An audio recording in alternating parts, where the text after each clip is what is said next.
Good evening everybody. आज का हमारा टॉपिक है नेचर ऑफ सोशियोलॉजी, समाजशास्त्र की प्रकृति।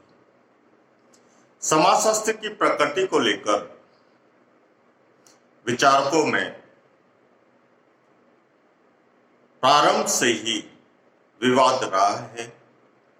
कुछ विचारक समाजशास्त्र को विज्ञान मानते हैं और कुछ विचारक ऐसे हैं जो समाजशास्त्र को विज्ञान नहीं मानते। एक ऐसे वैज्ञानिक हैं मील, जो समाजशास्त्र को विज्ञान न मानकर क्राफ्ट मानते हैं। तो समाजशास्त्र की प्रकृति को लेकर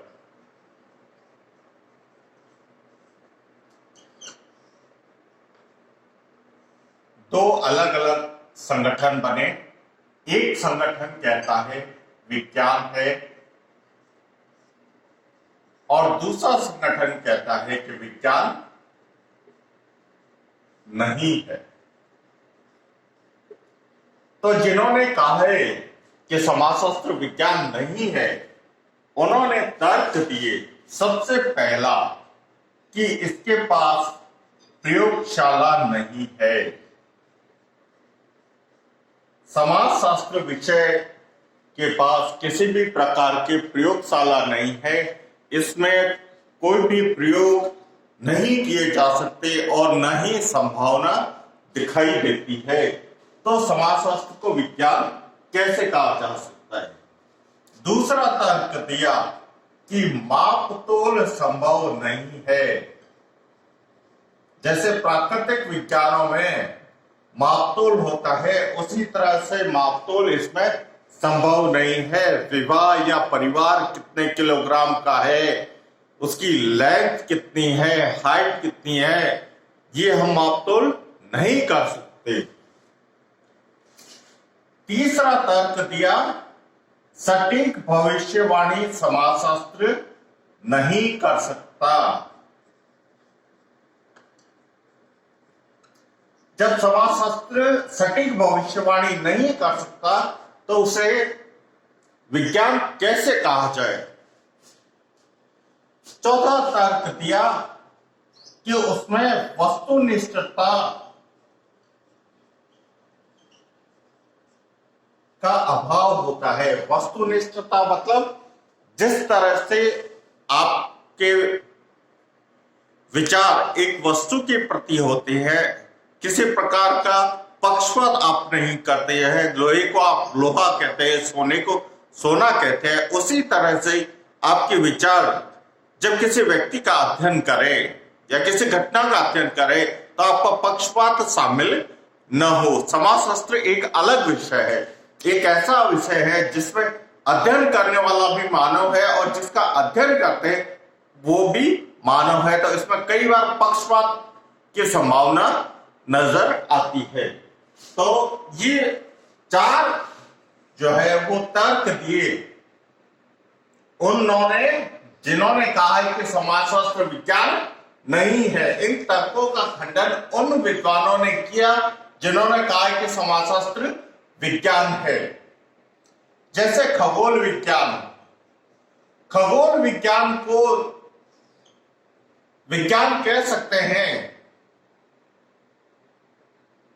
उसके पास भी प्रयोगशाला नहीं है, मापतोल की संभावना नहीं है। ग्रहों को, नक्षत्रों को, तारों को नाप नहीं सकते, तोल नहीं सकते, किसी प्रयोगशाला में लाया नहीं जा सकता, फिर भी उसे विज्ञान कहा जाता है।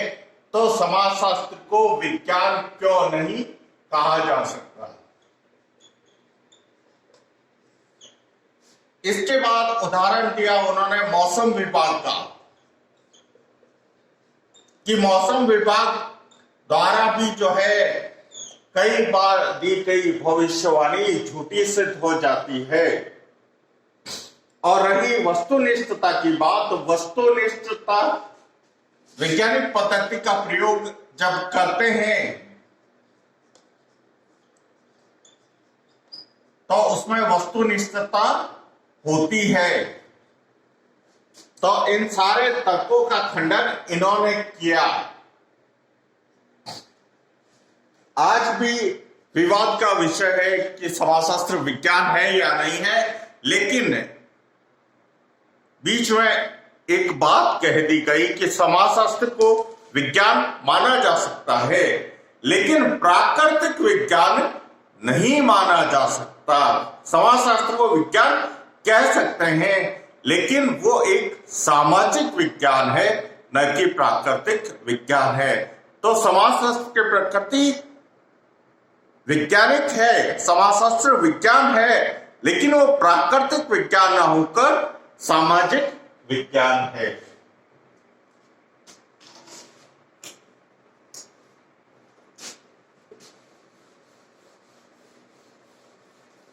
अभी भी कुछ विचारक ऐसे हैं जो आपत्ति बता रहे हैं, तो उनके विरुद्ध जो वैज्ञानिक है वो विज्ञान की परिभाषा बताते हैं कि विज्ञान का संबंध जो है पद्धति से है, न कि विषय सामग्री से। ग्रीन एंड स्टुअर्ट चेंज ने विज्ञान की जो डेफिनेशन दी, उसमें डेफिनेशन में साफ और स्पष्ट कहा है कि विज्ञान का संबंध पद्धति से है, न कि विषय सामग्री से।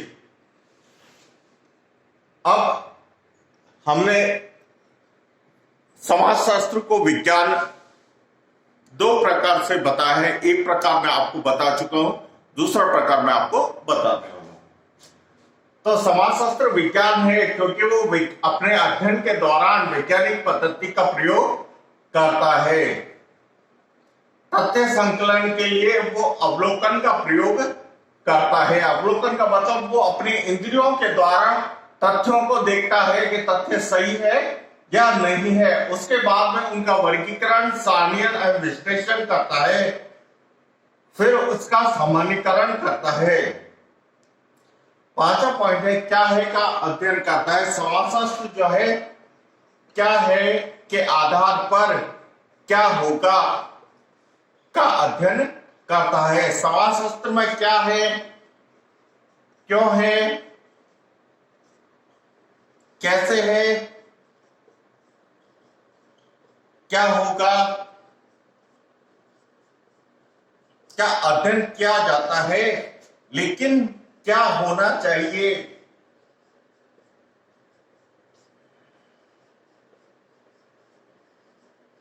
का अध्ययन समाजशास्त्र में नहीं किया जाता।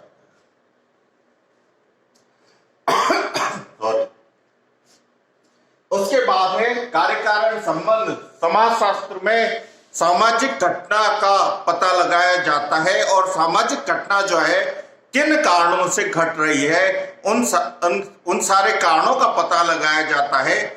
कार्य कारण संबंध का पता लगाया जाता है।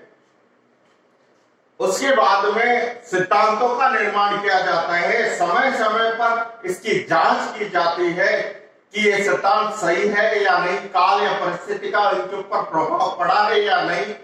नंबर सार्वभौमिकता, जैसे एक स्त्री और पुरुष आपस में मिलते हैं, यौन संबंध स्थापित करते हैं और संतान की उत्पत्ति करते हैं, तो आपस में मिलने की क्रिया और यौन संबंध स्थापित करने की क्रिया विवाह कहलाती है।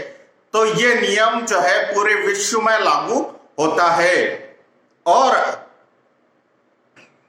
यौन संबंध स्थापित करने के बाद जो संतान उत्पन्न हुई है उनके साथ दाम्पत्य का रहना परिवार कहलाता है, यानी कि संरचना को परिवार कहते हैं।